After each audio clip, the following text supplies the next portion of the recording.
Mormonismo tóxico 7. El jefe autoritario.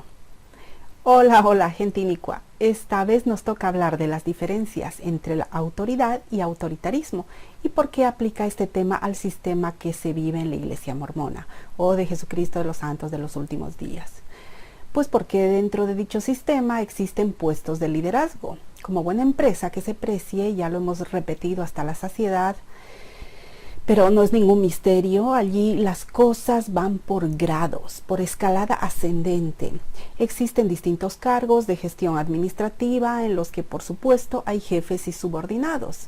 Ahora bien, así como fuera de la iglesia y en todo ámbito laboral existen personas que desempeñan dichas funciones con soberbia y tiranía, es decir, este comportamiento se da tanto fuera como dentro. Fuera podemos ver actitudes autoritarias en algunas familias, donde hay un miembro con este comportamiento tóxico que se impone sobre el resto y gobierna ese hogar. Puede ser uno de los progenitores o un enfant terrible, ¿no? Que tiene a toda la familia a merced de sus caprichos. Podemos ver este comportamiento en algunas parejas cuando uno de ellos es el que lleva la batuta de la relación con una actitud dominante sobre el novio o la novia.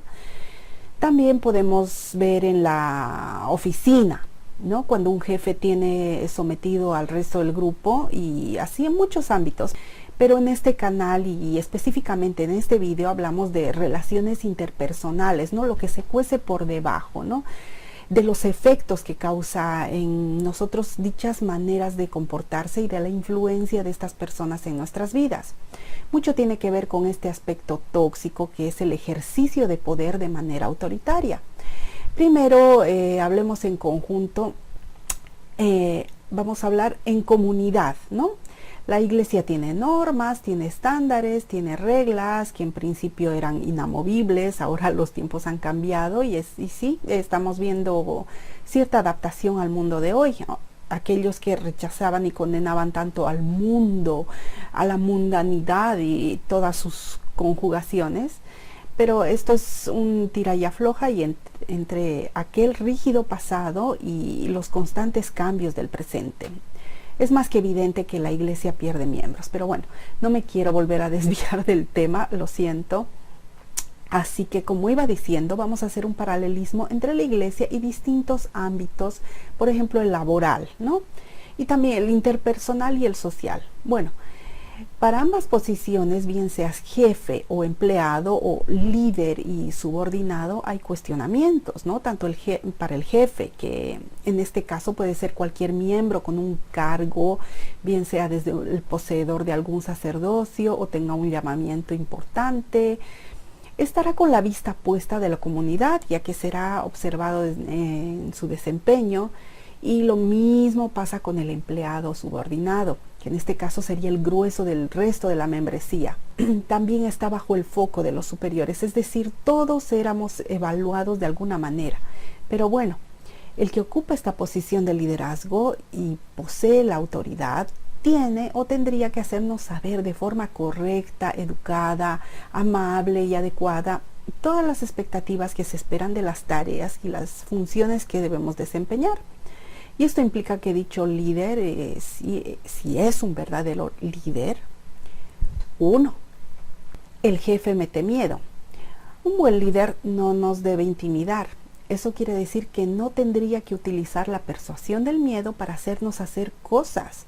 No nos tendría que hostigar ni presionar, porque una cosa es motivar con firmeza y otra ser déspota o simplemente desagradable.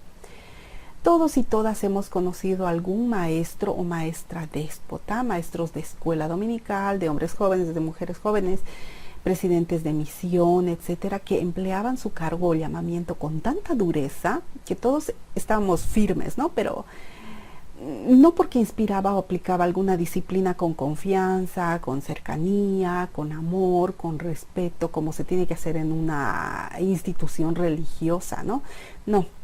Lo hacían infundiendo temor y sobre todo no lo hacían dando ejemplo, solo órdenes. Son aquellos que te hacen a ti lo que no quieren que les hagan a ellos. 2. El líder humillador. Un buen líder no tiene que descalificar ni infravalorar a los subordinados. Eso lo hacen las personas soberbias que creen que tener un llamamiento o un puesto de liderazgo las habilita para mandonear, ¿no? También son los que en algún debate o conversación se quieren quedar siempre con la última palabra. Es como que saborean ese poder, ¿no? Se sienten con privilegios que solo ellos tienen. Y todo se tiene que hacer exactamente como ellos lo piden, pero a base de denigración del otro. Son como los anteriores, déspotas, pero de manera civilina, y envidiosa y orgullosa, ¿no? Estos son los menos, pero así como hay este tipo de personas y actitudes en las empresas, también existen en la iglesia. Son esos líderes temerosos de que alguien les pueda quitar su puesto o llamamiento. 3. El manipulador.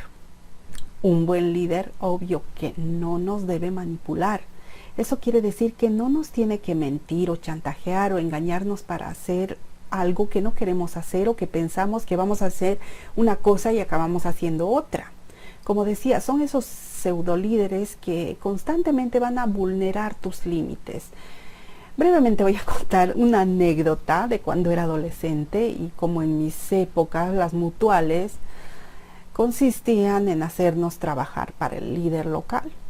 Recuerdo que en primavera nos llevaban a casa del presidente de Estaca de aquel entonces, la cual tenía un jardín inmenso, era un casoplón, como decimos aquí.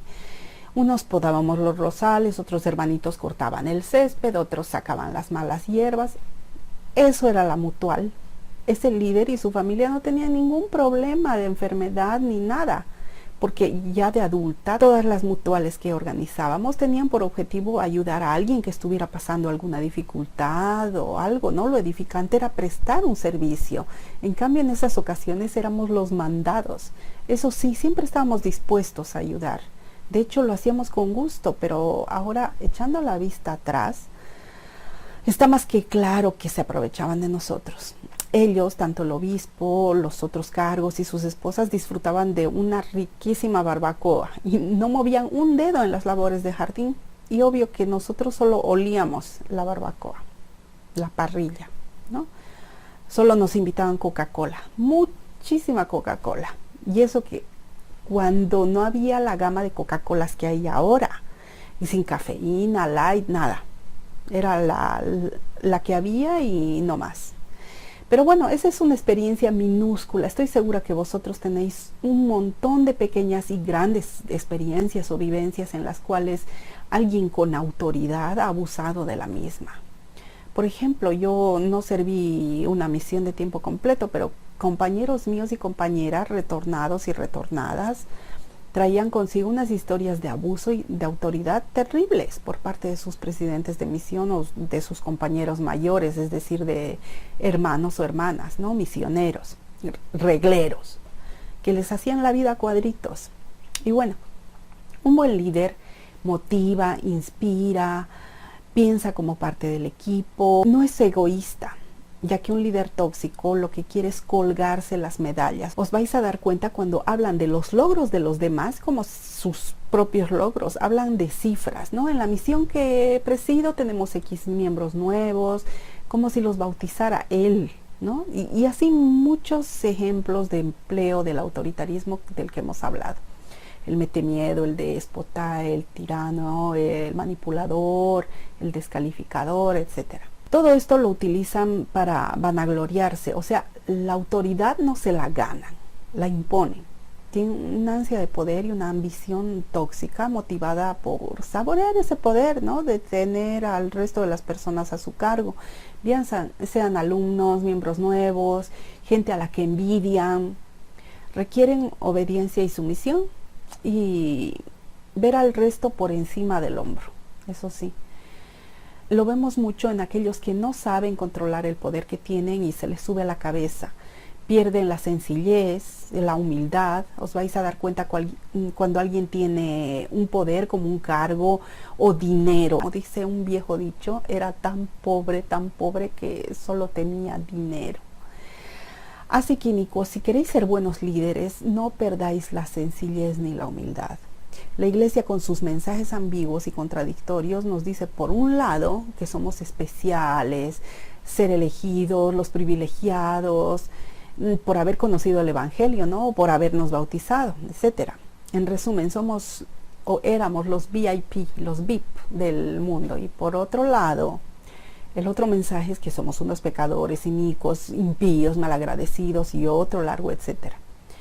Tú mira a ver con qué te quedas, ¿no? El jefe autoritario se quedará con las primeras definiciones y en la mayoría de las veces el subordinado también se quedará con las últimas. Ninguna de estas dos posturas es sana, ni la tiranía ni la sumisión. Cuidado en lo que te conviertes. Como decía el tío Ben de Spider-Man, un gran poder conlleva una gran responsabilidad. Yo le añadiría, lleva ese poder contigo con humildad y sencillez, no con autoritarismo. Para la próxima, amigos, hablaremos del orgulloso. No me extiendo más. Un abrazo a todos y hasta pronto.